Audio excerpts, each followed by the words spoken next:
Scott Riddle. Scott Riddle's life was suddenly upended after being diagnosed with metastatic cancer. The 35-year-old Google employee is coming to terms with the fact that he may never see his 3 children grow up. He's now urging people not to take their lives for granted, or to assume they still have decades ahead of them. A few days ago, Scott Riddle sat down at his computer and began to write. Just 3 weeks before, the 35-year-old Google employee had received life-changing news. He had been diagnosed with stage 4 colon cancer, and was coming to terms with the fact that he may well never see his 3 children, aged 5, 3, and a few months old, grow up. As he grappled with the news, he wrote a 1,200-word piece on blogging platform Medium, titled "I'm 35 and I may suddenly have lost the rest of my life. I'm panicking, just a bit. I don't even know why I did that Medium post. I had that urge to just sit down and just write about it," Riddle told Business Insider in an interview over Skype from his family's home in Australia. The hastily written post detailed the discovery of his disease, his cloudy prognosis, and life lessons it had brought sharply into focus. He expected just a few people to see it, but more than 70,000 people have already read the post, and he has been shocked by an outpouring of support from strangers around the world. At the heart of the post sits a very simple message: stop just assuming you have a full lifetime to do whatever it is you dream of doing. Life was good just 3 weeks ago, Riddle wrote. Life was good. The newest addition to our family had arrived on Christmas Eve, joining his 2 sisters aged 5 and 3. A month later we were on a plane home to Sydney, having spent 4 great years working for Google in California.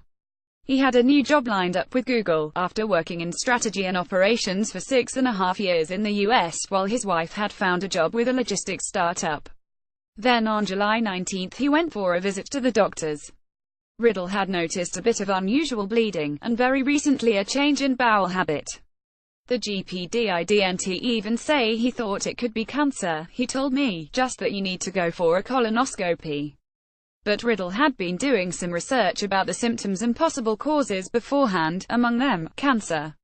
Suddenly all these images passed through my head. And then he fainted. Google's offices in Sydney, Australia. Longjang Flixi. His chances are no better than 5,050. The following Monday, he went for the colonoscopy, where a doctor identified what appeared to be a cancerous lesion. It was subsequently confirmed as stage 4 metastatic colon cancer, indicating it had spread to elsewhere in his body. "It kind of feels like this wave coming up," he said of receiving the news. "At first you take it in a very matter-of-fact way and you're just digesting the information like another piece of data. Like, okay, I get that, I see what you're saying. And then you kind of find yourself tuning out as the doctor keeps talking, because suddenly the other part of your mind is racing to think of the implications. The risks, what it means for your family, what it means for your job, and what it means for your life." And just like that, his life changed forever. Riddle is currently on a treatment of chemotherapy and radiation, with plans for surgery, and currently doesn't even feel ill, just a little tired, he said. But his condition in the months ahead may change. Stage 4, however, is not too good at all. Doctors use survival curves, survival statistics for people with your cancer and your stage of progression, to provide some kind of prognosis. In my case, most published survival curves suggest that only 10% of people are still alive 5 years post-diagnosis, he wrote in his blog post. Now, I've since learned that there are many reasons not to focus too much on these statistics. My prognosis is likely better. None of my doctors will venture a guess, but it is no better than 5,050. And even if I live beyond 5 years, my life expectancy as a survivor of metastatic cancer will almost certainly be much curtailed. Stop just assuming you have a full lifetime. I've noticed so many times in the last few weeks, I'm sitting on a train going back to the hospital and I overhear the kind of commuter conversations that you always overhear on a train, Riddle told Business Insider. You know, people getting ready for a meeting or someone's dialed into a teleconference early from the train or something and I just think, my gosh. He trailed off, temporarily lost for words. Some of the conversations I'm hearing seem so insignificant. Are you going to live? Are you not? Are you gonna be able to spend another year with your kids? Are you going to see your wife? Are you going to be able to help your parents as they get older? All of these really, really deep things that you don't think about day to day, and suddenly when they're threatened, they're the things you're most scared of losing. It's this message that Riddle felt compelled to share, and sits at the heart of his blog post. You can take for granted that you've got your full life ahead of you. And there's a more down-to-earth side of it too. Get tested. On the very pragmatic level. Take this stuff seriously, no matter what age you are, whether it's a lump on your balls, or something in your boobs, or whatever, not necessarily colon cancer, but just take that stuff seriously. Here's an excerpt from what he wrote. Emphasis hours. One of the things I'm struggling most with is this concept of legacy. I'm a planner. Before this diagnosis, I'd been thinking of my first 35 years, aside from being a ton of fun and travel, as preparation. I felt like I was building a platform, savings, networks, skills, experience that I could then use in my second act to make a real contribution, to make my mark, to build a real legacy for my kids. Perhaps that was a mistake on my part, because I may have no time to do that now. I guess I'm panicking a little. I feel like I have so many messages to deliver to the blissful masses from my now precarious vantage point, from the importance of early precautionary doctor visits to the merits of life insurance. But putting pragmatism aside, there is one thing I'd urge everyone to do. Stop just assuming you have a full lifetime to do whatever it is you dream of doing. I know it sounds ridiculously cliched, and of course you never think it will happen to you, but let me assure you that life really can be taken from you at any time, so live it with that reality in mind. Sydney, Australia. Corey Leopold Flick CC. The Riddle family plans have been thrown into doubt. One of the main reasons the Riddle family moved back to Australia was that they planned to buy land and set up their own farm. A question mark now sits over that plan, as Scott Riddle wrestles with the best course of action.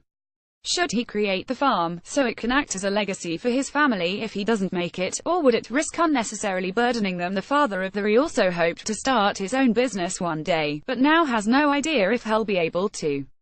He described a strange duality to his life: carrying on, expecting to live, while also preparing for if the worst should happen. He has taken time off work. Google's been awesome, he said, praising the company's benefits package as he sorts out his priorities and works out next steps. As I understand it, when you have metastatic cancer, even if I get to the end and they say okay, you're all clear, you're kind of never really clear if you've had metastatic cancer. Let's say I get to the other end in January, I pop out the other side of 2 surgeries and chemo and radiation and they say all clear, then he still needs to come back for frequent checkups for the rest of his life.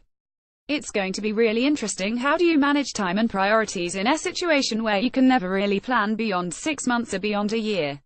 I'm totally going to have to change my way of thinking, because I've always been a 30-year kind of guy.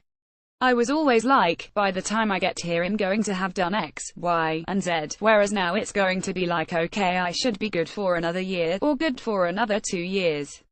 There has been a huge wave of support from across the web, the 35-year-old said. He wrote the blog post in about 15 minutes, barely even proofreading it before he posted it online, only going back to edit it later. But it clearly resonated, with tens of thousands of people reading it and commenting on Medium, Facebook, LinkedIn, and across the web. Scott, I'm not connected to you nor have we met, but this story has moved me completely. I am literally sitting here in tears, one message Riddle received said.